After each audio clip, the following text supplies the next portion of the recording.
Shri Joseph विजय।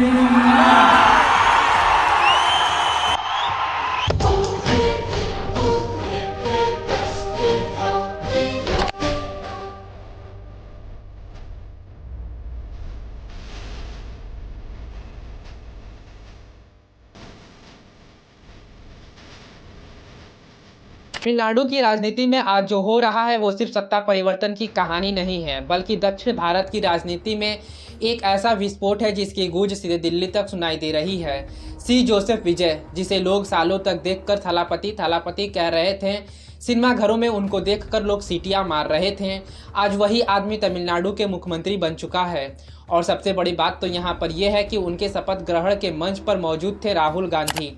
जी हाँ दोस्तों, राहुल गांधी मौजूद थे, एक साथ एक मंच पर एक तस्वीर में और एक राजनीतिक संदेश के साथ।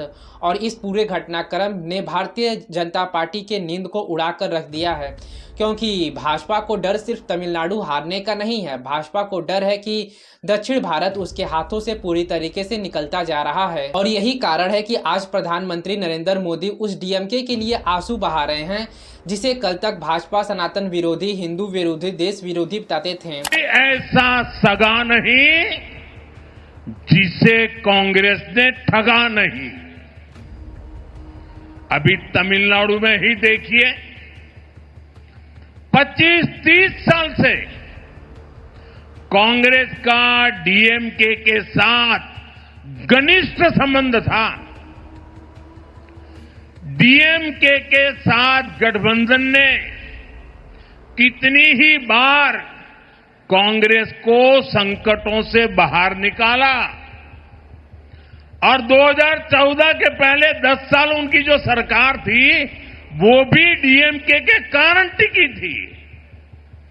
लेकिन क्या हुआ, जिस डीएमके के साथ 25-30 साल का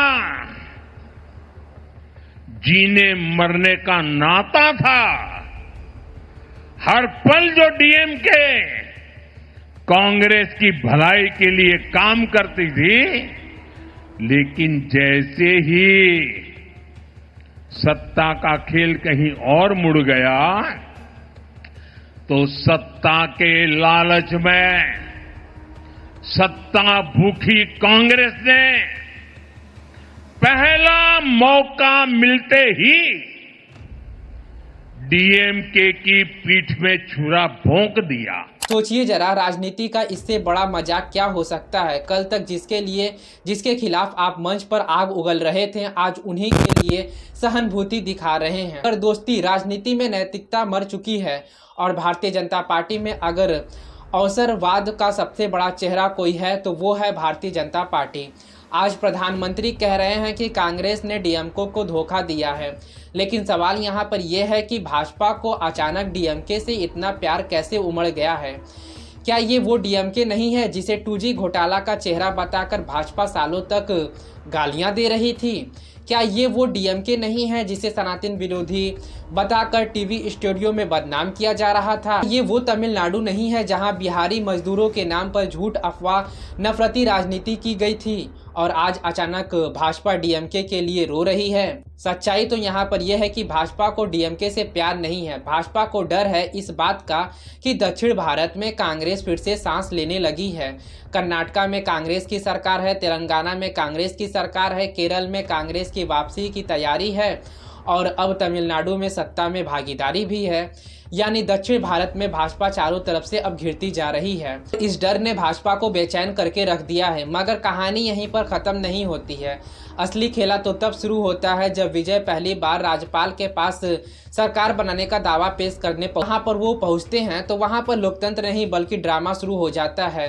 विजय सबसे बड़ी पार्टी थी, जनता का जनादेश उनके साथ था, मगर फिर भी उन्हें वापस भेज दिया जाता है। दोस्तों, ऐसा लग रहा था जैसे किसी तरीके से वक्त को खरीदा जा रहा है। सोशल मीडिया पर लोग मजाक उड़ा रहे थे कि कहीं तमिलनाडु के इकलौते भाजपा विधायक को ही सरकार बनाने के लिए ना बुला लिया जाए। वीडियो शुरू करने से पहले हम आपसे एक रिक्वेस्ट करना चाहेंगे कि दोस्तों, अगर आप हमारे चैनल पे नए हैं तो वो सब्सक्राइब वाली बटन दबा दीजिए और वीडियो को लाइक कर दीजिए। आपके एक सब्सक्राइब और एक लाइक से हमें बहुत ज़्यादा मोटिवेशन मिलता है।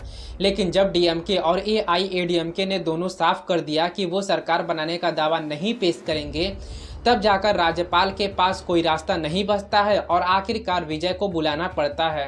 मगर इस पूरे घटनाक्रम ने एक बार फिर से दिखा दिया कि कैसे आज देश के कई राज्यपाल लोकतंत्र संस्थाओं की जगह पर राजनीतिक एजेंडा बना चुके हैं।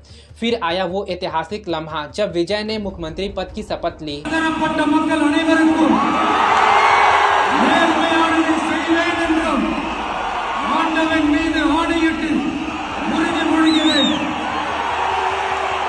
पूरा तमिलनाडु मानो कि जैसे सड़कों पर उतर आया है। लोग सिर्फ एक नेता का नाम ले रहे थे, अपने थलापति को मुख्यमंत्री बनता हुआ देख रहे थे और तभी मंच पर राहुल गांधी की एंट्री होती है। दोनों हाथ मिलाते हैं, फिर सेल्फियां लेते हैं, फिर हाथ जोड़कर अभिवादन भी करते हैं और बस उसी पल भाजपा के पेट में दर्द शुरू हो जाता है, क्योंकि ये सिर्फ तस्वीर नहीं थी, ये एक राजनीतिक संदेश था।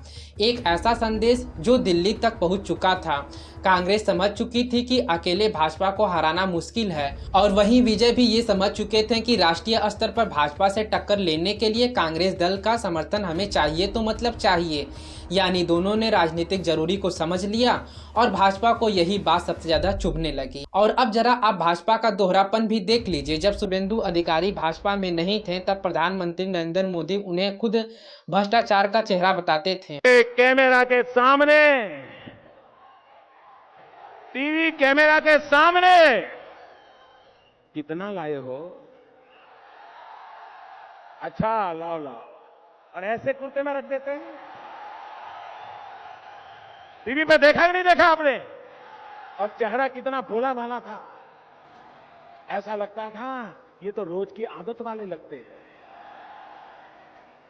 और कुछ लोग तो टीवी के सामने कह रहे हैं इतना कम क्यों लाए? तो कहता है दूसरे थोड़े दिन के बाद दूंगा, तो कहते हैं कि जल्दी करना। एक और कह रहा है कि भाई मुझे तो दिया लेकिन थोड़ा उनको भी दे दो, थोड़ा संभालना पड़ेगा। जब हेमंत विश्वकर्मा कांग्रेस में थे तब उन पर जमकर हमला होता था, लेकिन दोस्तों जैसे ही ये लोग भाजपा में शामिल हुए न, सब पवित्र हो गए। वह क्या वॉशिंग मशीन है भाजपा की। अंदर जाओ भ्रष्टाचारी, बाहर निकलो राष्ट्रवादी। और यही भाजपा आज कांग्रेस को अवसरवाद सिखा रही है। सवाल यहाँ पर यह है कि भाजपा को नैतिकता पर बोलने का अधिकार किसने दे दिया?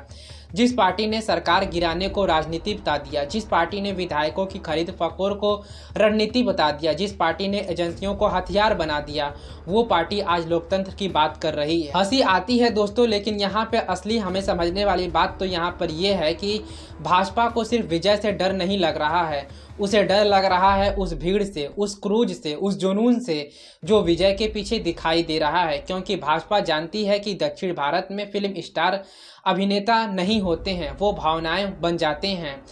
MJR को देख लीजिए, जयललित को देख लीजिए, NTR को देख लीजिए और अब विजय को देख लीजिए।